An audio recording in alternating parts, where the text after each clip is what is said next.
नमस्कार। हमारे YouTube channel ज्ञान सागर में आप सभी का हार्दिक स्वागत है। मैं डॉक्टर राजीव सागर, असिस्टेंट प्रोफेसर, राजनीति विज्ञान विभाग, लखनऊ विश्वविद्यालय, लखनऊ से। हमारा आज का टॉपिक शासन, प्रशासन और संगठन है।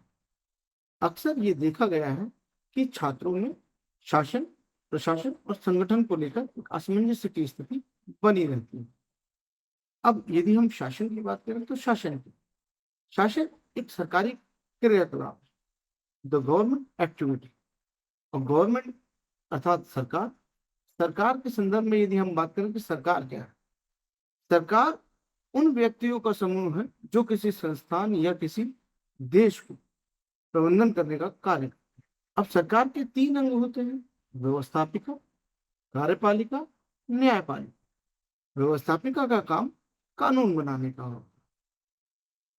कार्यपालिका का काम उस कानून को लागू करने के लिए उन नीतियों को बनाने का होता है, उन निर्णयों को लेने का होता है जो उस कानून को लागू करने का काम करते हैं। उन कानूनों को लागू करने के लिए जो कार्यपालिका कुछ कार्यक्रमों को भी आयोजित करती है, कुछ कार्यक्रम बनाती है, कुछ निर्णय लेती है। उसी प्रकार न्यायपालिका का काम न्याय करने का होता है। न्याय के संदर्भ में न्याय व्यक्ति से व्यक्ति के बीच में हुए विवाद, राज्य और व्यक्ति के बीच में हुए विवाद, और यदि कोई कानून बना है और उस कानून से किसी व्यक्ति के अधिकारों का हनन होता है या कोई व्यक्ति उन कानूनों से असंतुष्ट है, तो वो न्यायालय जाकर अपने इस विवाद को हल कर सकता है, जिस पर कि न्यायालय अपना एक निर्णय देते हैं। अब शासन में व्यवस्थापिका जो कानून बनाती है, तो कानून हमारे संसद द्वारा बनाया जाता है। संसद में लोकसभा है, राज्यसभा है और उनके सदस्य होते हैं जिनके द्वारा कानून बनाया जाता है। कानून जिनके द्वारा बनाया गया है, अब इतने बड़े देश में सिर्फ उन लोगों द्वारा उस कानून को लागू नहीं किया जा सकता। उसी प्रकार जब वो कानून कार्यपालिका के पास आता है, उसे लागू किया जाना है, तो उसमें हमारे प्रधानमंत्री, मंत्रिपरिषद, विभिन्न मंत्रालय, विभिन्न विभाग उसमें सम्मिलित होते हैं, जो कि उस कानून को लागू करने के लिए नीतिगत निर्णय देते हैं, कार्यक्रम बनाते हैं, जिससे कि उसको लागू किया जाए। और उस कानून के संदर्भ में यदि कोई निर्णय न्यायपालिका द्वारा होता है, तो उसको लागू करने का काम जो है वो हमारे प्रशासन द्वारा किया जाए। प्रशासन शासन के द्वारा लिए गए निर्णयों को लागू करने का काम प्रशासन करता है। इसीलिए शासन के बिना प्रशासन की कल्पना और प्रशासन के बिना शासन की कल्पना नहीं की जा सकती। प्रशासन को हम सरकारी मशीनरी भी कहते हैं। और यहाँ मैं एक बात बहुत महत्वपूर्ण है जो मैं बताना चाहता हूँ कि यदि हम शासन की बात करते हैं, तो शासन का अधिकांश भाग राजनीतिक होता है और प्रशासन का अधिकांश भाग गैर राजनीतिक होता है। राजनीतिक अर्थात जो जनता द्वारा चुने जाते हैं, इलेक्टेड होते हैं, वो राजनीतिक होते हैं, और जो सेलेक्टेड होते हैं, चयनित होते हैं, वो गैर राजनीतिक होते हैं। जैसे किसी प्रतियोगात्मक परीक्षा के माध्यम से आते हैं, जैसे यूपीएससी, पीसीएस है ना, विभिन्न राज्यों के पीसीएस होते हैं, अधीनस्थ सेवा चयन आयोग होता है।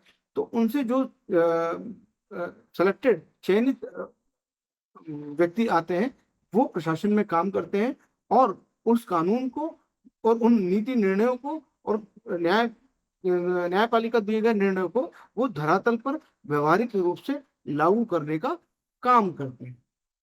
तो शासन के बिना प्रशासन और प्रशासन के बिना शासन, एक राज्य में ये एक दूसरे के पूरक हैं, जो एक दूसरे के बिना नहीं चल सकते। अब ऑर्गेनाइजेशन की हम यदि बात करें, तो ऑर्गेनाइजेशन के संदर्भ में या संगठन के संदर्भ में ये बताना चाहूंगा कि संगठन क्या होता है। संगठन किसी विशेष उद्देश्य की प्राप्ति के लिए व्यक्तियों या समूहों द्वारा बनाई गई संस्था है जो किसी उद्देश्य को प्राप्त करना चाहती है। यदि हम प्रशासनिक स्तर पर देखें, तो संगठन में सरकार द्वारा यदि किसी कानून को लागू किया जाता है और उस कानून के संदर्भ में यदि कोई विभाग नहीं है या कोई संगठन नहीं है, तो उस संगठन का निर्माण किया जाता है, जिससे कि जैसे कि शिक्षा को देने के लिए शिक्षा विभाग आया, तो शिक्षा विभाग अपने आप में एक संगठन है। जैसे विश्वविद्यालय, विश्वविद्यालय अपने आप में एक संगठन है जिसका मुख्य उद्देश्य शिक्षा देना होता है। तो इस तरह से एक, और उसके लिए एक प्रशासन है जो शिक्षा देने, जो विद्यार्थियों को शिक्षा देने के लिए प्राचार्यों को, आचार्यों को और प्रशासनिक अधिकारियों की नियुक्ति होती है, उन सबको एक व्यवस्था के अंतर्गत लेकर आता है। तो संगठन जो है वो प्रशासन और शासन के बीच की एक इकाई है जो कि इसको जोड़ने का काम करता है, और इसके मातहत किसी भी कार्यक्रम को, किसी भी नीति को, किसी भी कानून को प्रथम व्यक्ति से अंतिम व्यक्ति तक लाने का काम हमारे संगठन और प्रशासन द्वारा किया जाता है।